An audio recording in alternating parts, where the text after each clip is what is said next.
Halo, welcome to podcast Ngobrol Biologi bareng Sinta. Sebelumnya, kenalan dulu kali ya.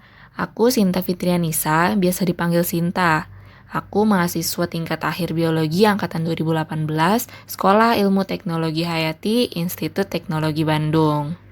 Di podcast kali ini, aku mau sedikit cerita tentang salah satu mata kuliah yang namanya Studium Generale untuk Mikrobiologi.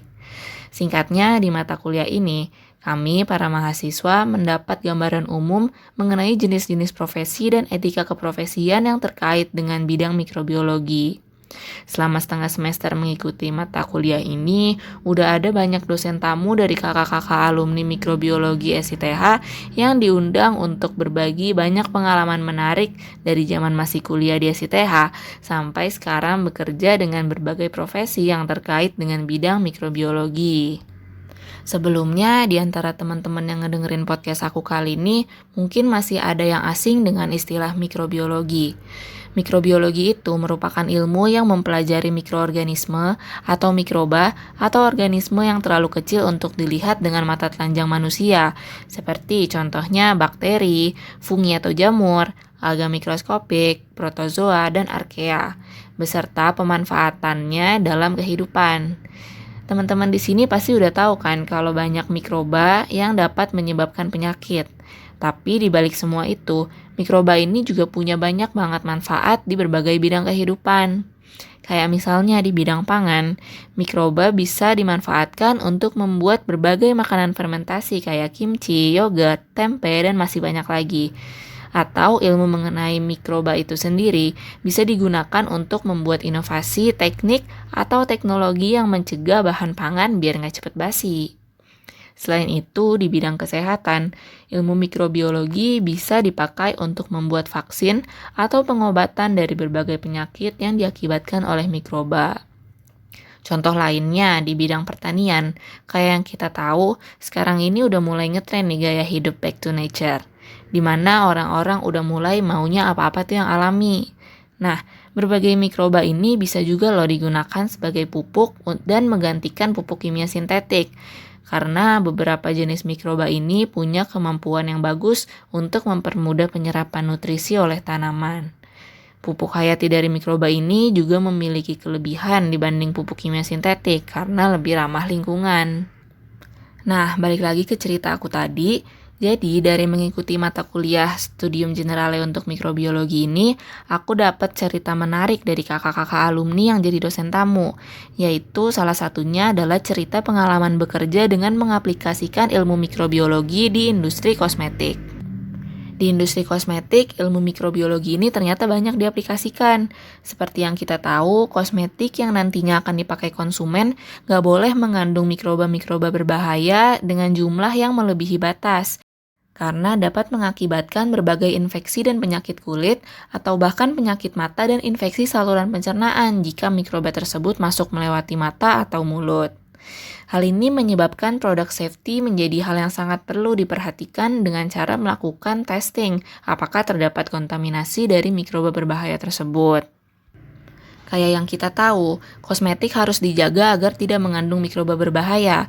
Namun yang tidak banyak orang tahu, terdapat pula mikroba baik yang menjadikan kulit kita sebagai habitat. Dan keberadaan komunitas mikroba ini penting di kulit manusia. Komunitas mikroba ini, atau yang juga disebut dengan istilah mikrobioma, berperan sebagai pertahanan pertama dari mikroorganisme patogen, dari polusi juga, radikal bebas, serta sinar UV.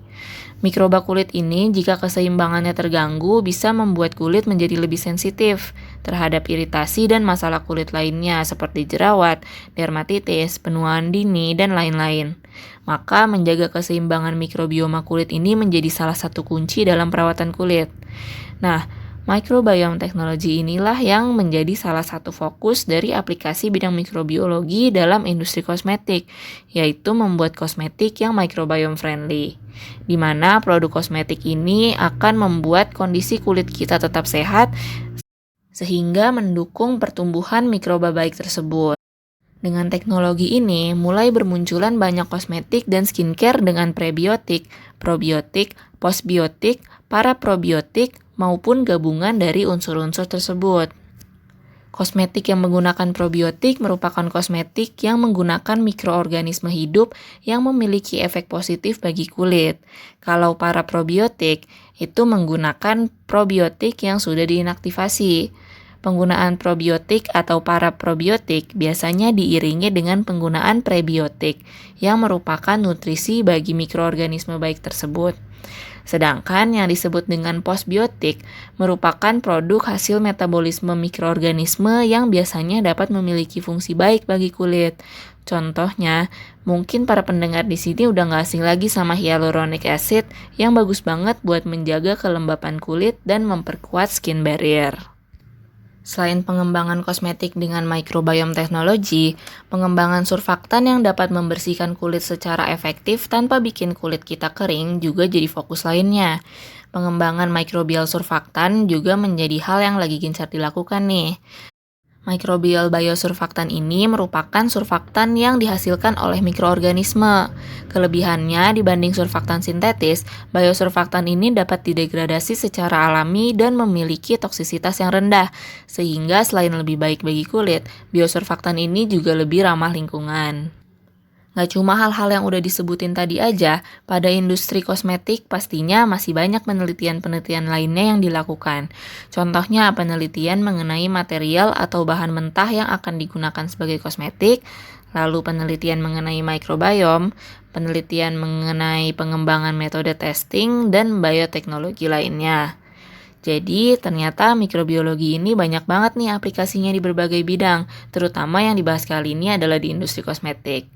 Di industri kosmetik sendiri, ilmu mikrobiologi ini banyak digunakan khususnya pada bagian Product Innovation and Development yang kerjanya membuat dan mengembangkan produk dari ide awal hingga launching dan hingga membuat improvement dari produk tersebut. Selain itu, ilmu mikrobiologi ini juga dapat dimanfaatkan pada bagian Research and Development. Nah, sekian untuk ngobrol biologi bareng Sinta kali ini. Thank you for listening. Bye-bye.